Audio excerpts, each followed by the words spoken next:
Boa noite a todos, bem-vindos a mais uma aula de Direito da União Europeia.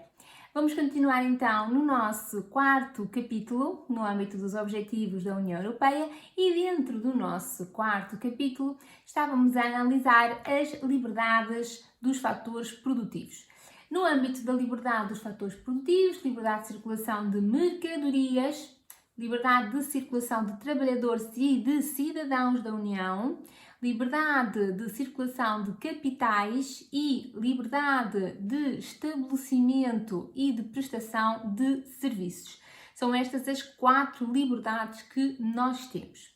Já analisamos a liberdade de circulação de mercadorias e na aula passada já tínhamos analisado a liberdade de circulação dos trabalhadores.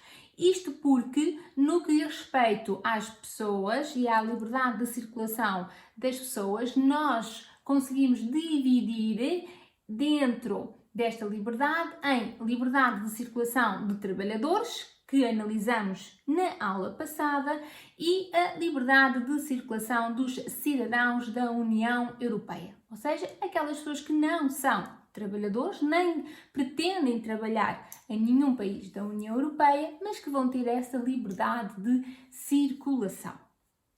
E é então esta liberdade de circulação dos cidadãos da União Europeia que nós vamos analisar na aula de hoje. Ora bem, então, o artigo 21 diz-nos, desde logo, que qualquer cidadão da União goza do direito de circular e permanecer livremente no território dos Estados-membros. Artigo 21 do TFUE. Ora bem, este artigo já nos dá aqui este direito amplo de qualquer cidadão da União Europeia poder circular, passar de país para país e permanecer em qualquer Estado-membro da União Europeia. E é esse direito que nós vamos analisar hoje. Para a análise desse direito é necessário que vocês tenham a Diretiva 2004/38, que vai regular toda a parte relativa à livre circulação e residência dos cidadãos da União e dos membros das suas famílias no território dos Estados-membros. Ora, então, diz-nos desde logo o artigo 1º desta diretiva que a diretiva vem regular o direito de livre circulação e residência no território dos Estados-membros pelos cidadãos da União e também o direito de residência permanente no território dos Estados-membros para os cidadãos da União e os membros da sua família. Como não podia deixar de ser, se ela regula os direitos, também vem regular as situações de limitação a esses mesmos direitos, nos termos da linha C deste artigo 1º da diretiva.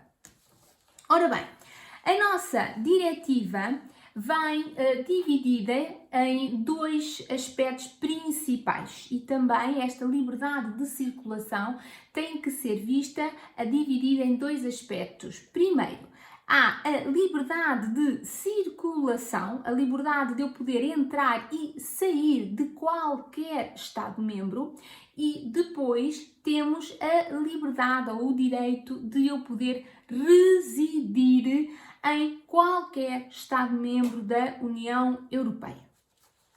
A diretiva fala constantemente em cidadão da União. Sempre que a diretiva fala de um cidadão da União, estamos a falar de uma pessoa que é nacional de um Estado-membro da União Europeia.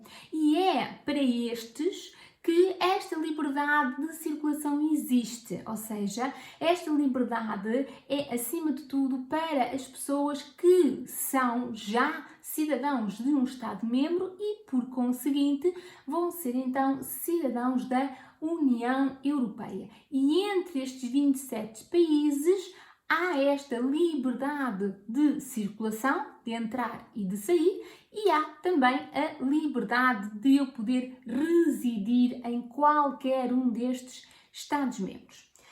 E isso também está plasmado na diretiva. Desde logo, o artigo 5º da diretiva vem então regular esse direito de entrar. E o que é que o artigo 5º da diretiva nos vem dizer?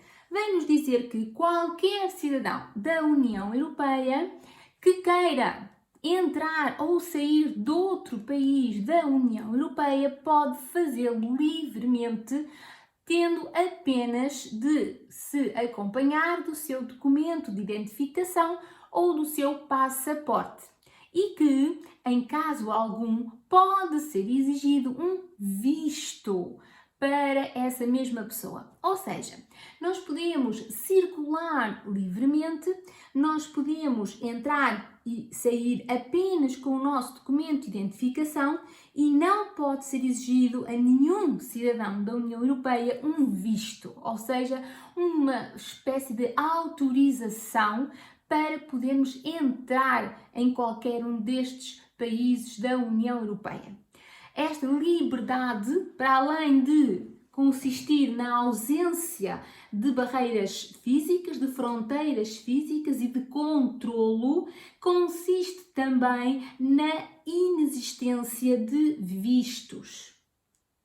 No entanto, se o cidadão da União Europeia for casado ou tiver algum membro da sua família que se enquadra no artigo 2º descendente ou ascendente, que queira circular consigo e queira entrar consigo num país da União Europeia, se esse familiar for estrangeiro, e quando eu digo aqui estrangeiro é qualquer pessoa que seja nacional de um país que não faça parte da União Europeia, então esse familiar, para além de necessitar do passaporte, pode necessitar de um visto. E porquê é que o familiar necessita do visto? Porque o familiar não é parte de nenhum país da União Europeia. Não é nacional de nenhum país da União Europeia. E por isso, e por força do artigo 5º, número 2 da diretiva, vai-lhe ser exigido um visto. Normalmente um visto de turista. Então, isto que eu vos acabei de dizer encontra-se previsto no artigo 5º, número 1, onde nos diz que os Estados-membros devem admitir no seu território qualquer cidadão da União apenas munido com o seu documento de identificação ou passaporte, não sendo exigido qualquer tipo de visto. No entanto, os membros da família que não tenham nacionalidade de um Estado-membro estão sujeitos à obrigação de visto, dependendo também depois da legislação nacional de cada um dos respectivos Estados-membros. E neste aspecto, neste direito de entrada e de saída, ou seja, a circulação livre, temos os direitos previstos neste artigo 5º. Para além de qualquer cidadão da União poder entrar e sair de qualquer Estado-membro da União, temos ainda um outro direito que está também contemplado nesta liberdade de circulação, e é o direito de residência. No que diz respeito ao direito de residência, esta vai se dividir em 3 tipos. Primeiro, temos o direito de residência até 3 meses. Depois, temos o direito de residência por mais de 3 meses. E depois temos o direito de residência permanente. Começando com o primeiro. No que diz respeito ao direito de residência até 3 meses, este aqui vem previsto no artigo 6º e diz-nos que os cidadãos da União têm o direito de residir no território de qualquer outro Estado-membro por período até 3 meses, sem qualquer outro tipo de condições ou formalidades, a não ser ter um documento de identificação ou um passaporte válido. Por isso, aquilo que o artigo 6º nos diz é que qualquer um de nós, sendo membro sendo um cidadão de um Estado-membro da União Europeia, podemos então residir até 3 meses em qualquer Estado-membro, sem que nos seja exigido qualquer tipo de formalidades, sem que nos seja exigido qualquer tipo de registro.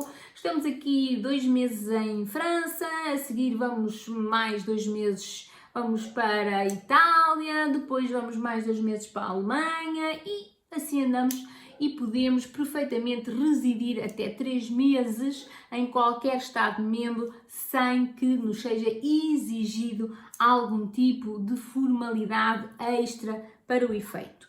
No que diz respeito aos membros da família, este direito de poder residir até 3 meses é extensível também aos membros da família que não tenham nacionalidade de um Estado-membro. Ou seja, mais uma vez estamos a dizer que este direito de poder residir até 3 meses pode ser extensível a uma pessoa estrangeira, ou seja, a uma pessoa que seja nacional de um país fora da União Europeia. Mas, para além de necessitar de passaporte, vai também ter de se reger pelas regras necessárias para a entrada de pessoas estrangeiras nesse Estado-membro. Ou seja, pode ser necessário a exigência de um visto de curta duração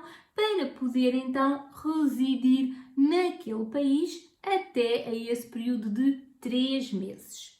Nós vamos ter sempre uma distinção muito clara na diretiva entre os cidadãos da União e os direitos que um cidadão que faz parte da União tem, do direito de o seu familiar, mas que é nacional de um país fora da União. Por isso nós temos sempre esta distinção. A diretiva e estes direitos estão sempre mais facilitados para o cidadão da União Europeia, para a pessoa que já faz parte de um Estado-membro.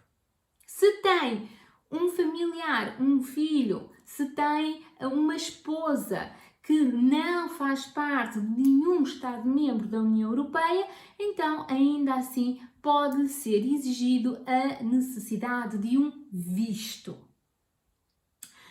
Isto no que diz respeito ao direito de residência até 3 meses, que vem então previsto no artigo 6º da diretiva.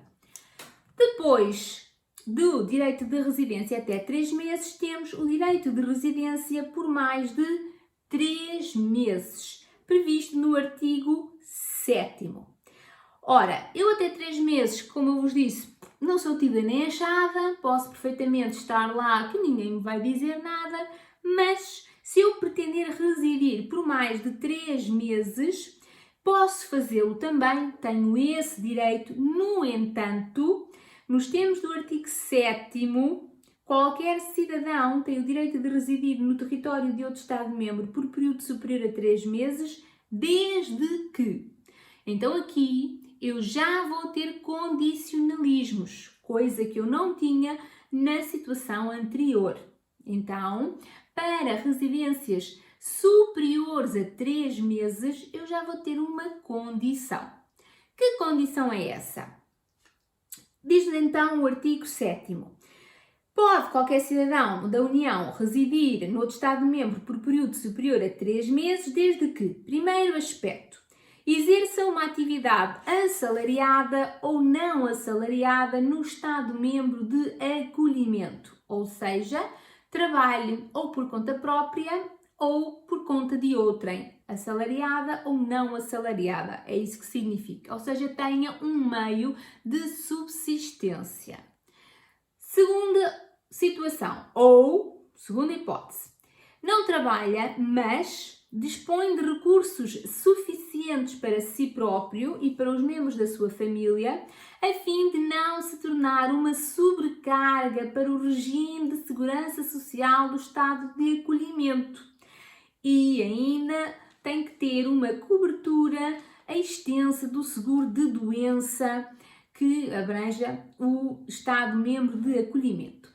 Ou seja, por outras palavras, pode não trabalhar, mas tem que ter um meio de subsistência para não se tornar um encargo para o Estado-membro que o vai acolher. Por isso é que diz que tem que ter recursos suficientes e ter então o seguro de doença. Ou outra das hipóteses, não vai para trabalhar, nem por conta própria, nem por conta de outrem, não dispõe de recursos suficientes para si, ou seja, não vai usar da sua reforma ou do seu salário milionário, mas pode também residir por um período superior a 3 meses se estiver inscrito num estabelecimento de ensino público ou privado a fim de frequentar um curso, inclusivamente de formação profissional e ainda desde que disponha de uma cobertura extensa de seguro de doença no Estado-membro de acolhimento. Ou seja, não vai trabalhar, não tem o meio de subsistência nos termos da linha B, vai para estudar, para tirar um curso, mas ainda assim tem que ter um seguro de doença, com o objetivo sempre de não se tornar um encargo, ou como diz aqui a linha anterior, uma sobrecarga para o próprio regime de segurança social e para o respectivo serviço de saúde. Tem ainda o direito de residir por um período superior a 3 meses a qualquer membro da sua família que vá acompanhar alguém nas situações da linha A, da linha B ou da linha C. Tem então esse direito.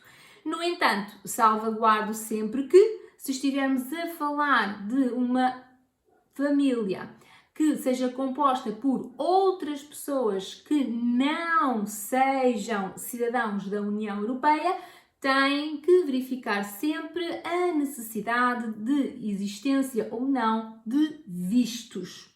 Muitas vezes os países estabelecem acordos com uns com os outros e podem não ser necessários vistos ou podem ser concedidos até um determinado período não ser necessário qualquer tipo de visto e então antes de se dizer que se pode entrar ou pode lá residir, convém sempre analisar a necessidade ou não de um visto, sempre que em causa esteja um familiar que não seja cidadão de nenhum Estado-membro. Aí é que está sempre o busilis da questão.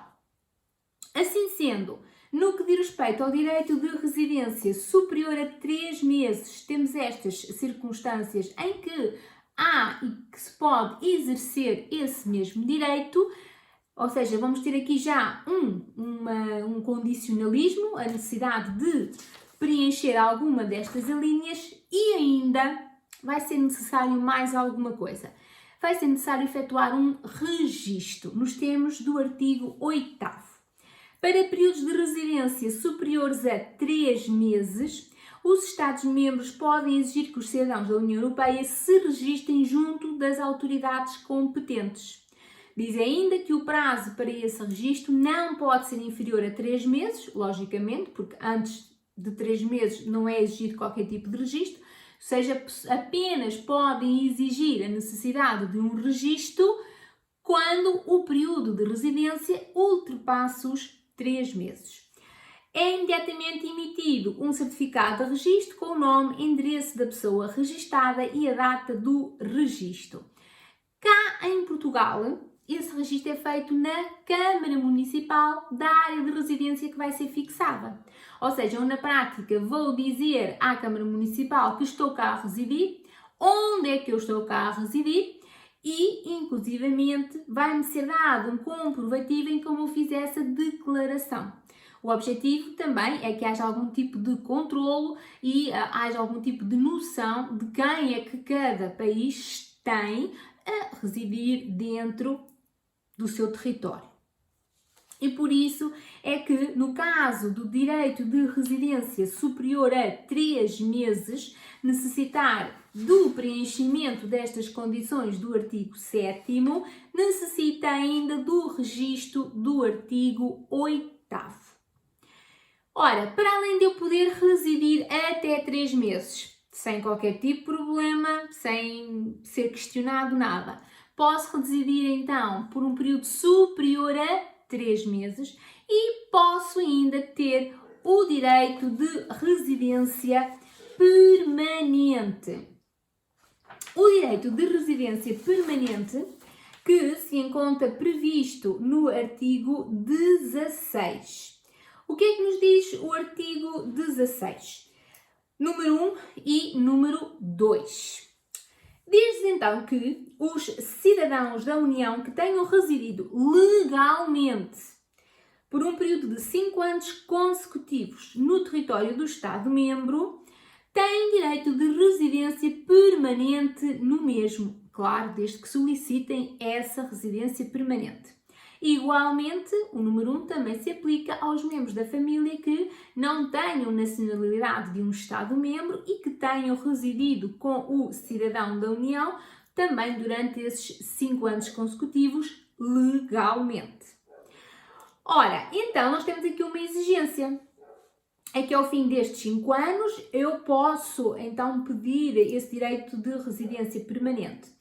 Acontece que estes 5 anos, será que eles podem ser interrompidos ou será que são 5 anos efetivamente consecutivos, como nos diz aqui o artigo 16, número 1? De facto, o artigo 16, número 1, diz-nos que são 5 anos consecutivos. No entanto, nós temos que lê-lo em conjugação com o número 3 do mesmo artigo 16. É que a continuidade da residência não é afetada por ausências temporárias que não excedam 6 meses por ano. E também não é afetada por ausências mais prolongadas se for para cumprimento de obrigações militares. E também não vai ser afetada se eu estiver ausente por mais de 12 meses por motivo de doença grave, gravidez, parto ou ainda por situação de estudo ou formação profissional. Então, eu tenho aqui estes 5 anos, mas que podem ser, de facto, interrompidos desde que seja com um destes fundamentos previstos no artigo 16, número 3, ou número 3 do artigo 3º. Temos que ler então o artigo 16, número 1, em conjugação com o artigo 16, número 3, que nos dá aqui e nos permite determinadas circunstâncias em que esses 5 anos vão poder ser ou estar intercalados. Não vão necessariamente e obrigatoriamente ter de ser completamente corridos. Eu não vou ter de estar 5 anos obrigatoriamente no mesmo Estado-membro sob pena de eu poder perder o direito a residir lá permanentemente. Não, se eu conseguir fundamentar e me enquadrar em alguma das situações do número 3, posso fazê-lo. Ora, uma vez adquirido o direito de residência permanente, este só vai deixar de ser atribuído ou concedido se a pessoa deixar de estar presente no país por um período máximo de 2 anos consecutivos. É o que nos diz o artigo 16, número 4.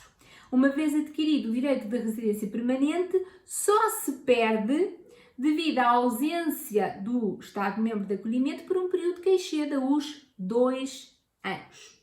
Então, eu tenho 5 anos para poder pedir esse direito de residência permanente e, se eu o tiver, mas deixar de estar presente no país por um período de 2 anos consecutivos, então eu vou perder esse direito de residência.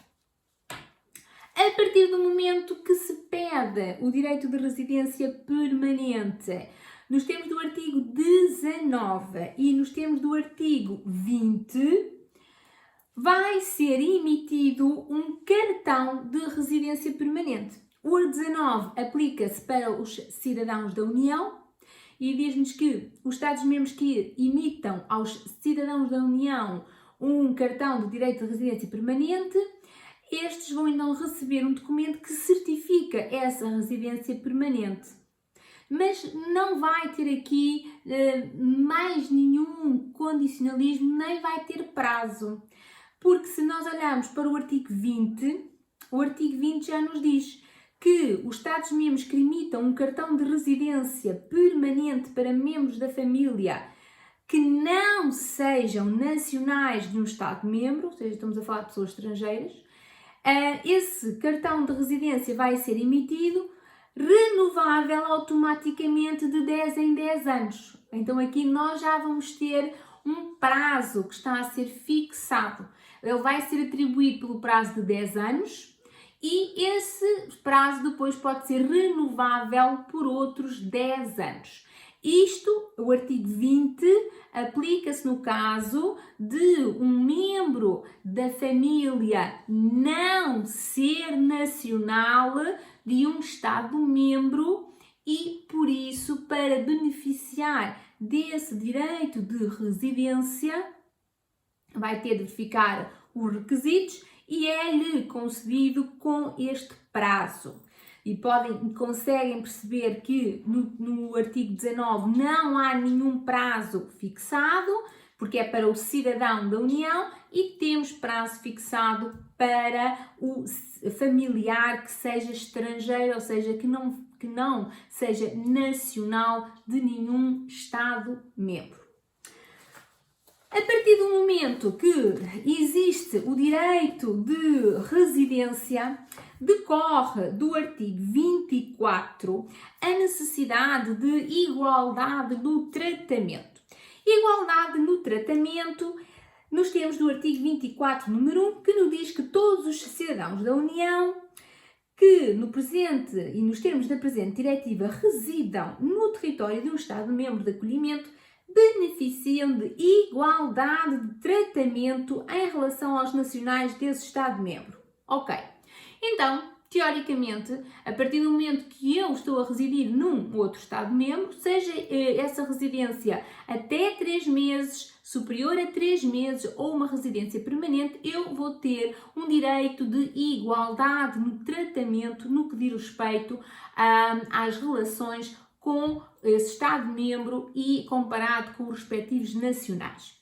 No entanto, nós vamos ter de ler este direito de igualdade em conjugação com o número 2 do artigo 24. Porquê? Porque o artigo 24, número 2, vem-me dizer que, atenção, há um direito de igualdade, sim senhora, no entanto, o Estado-membro de acolhimento pode não conceder direito a prestações de assistência social durante os primeiros 3 meses de residência ou, quando pertinente, até por período mais prolongado. Pode não conceder também ajuda na subsistência, incluindo formação profissional, bolsas de estudo, etc. Ou seja, o que é que aqui o artigo 24, número 2, nos vem dizer? Aquilo que o artigo 24, número 2, nos vem dizer é, atenção, não é pelo facto de qualquer cidadão da União Europeia vir para o Estado-membro de acolhimento que vai ter automaticamente direito a prestações sociais ou apoio social. Não. Se ele não contribuiu para o sistema, se ele não descontou para aquela caixa de previdência, por que raio é que ao fim de 1 mês ou 2 meses cá vai já beneficiar das prestações sociais desse mesmo Estado-membro? Ele vai dizer o quê? Não, ao abrigo do direito de igualdade, se o nacional do Estado-membro beneficia, então eu também vou beneficiar, porque o artigo 24, número 1, me diz que eu beneficio. Calma, calma. Porque até nós cá, para beneficiarmos de prestações sociais, necessitamos de preencher determinados requisitos que a nossa Segurança Social nos exige.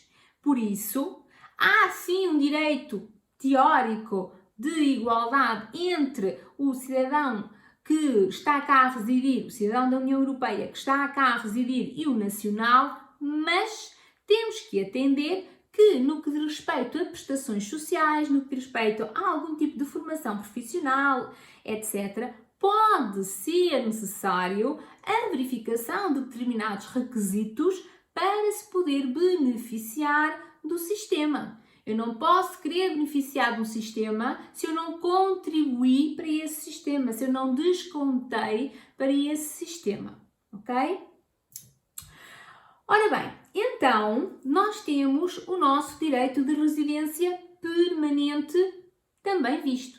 Assim, aquilo que nós vimos até o momento foi o direito de circulação, ou seja, de poder entrar e sair. Depois vimos o direito de residência até 3 meses, superior a 3 meses, e o direito de residência permanente.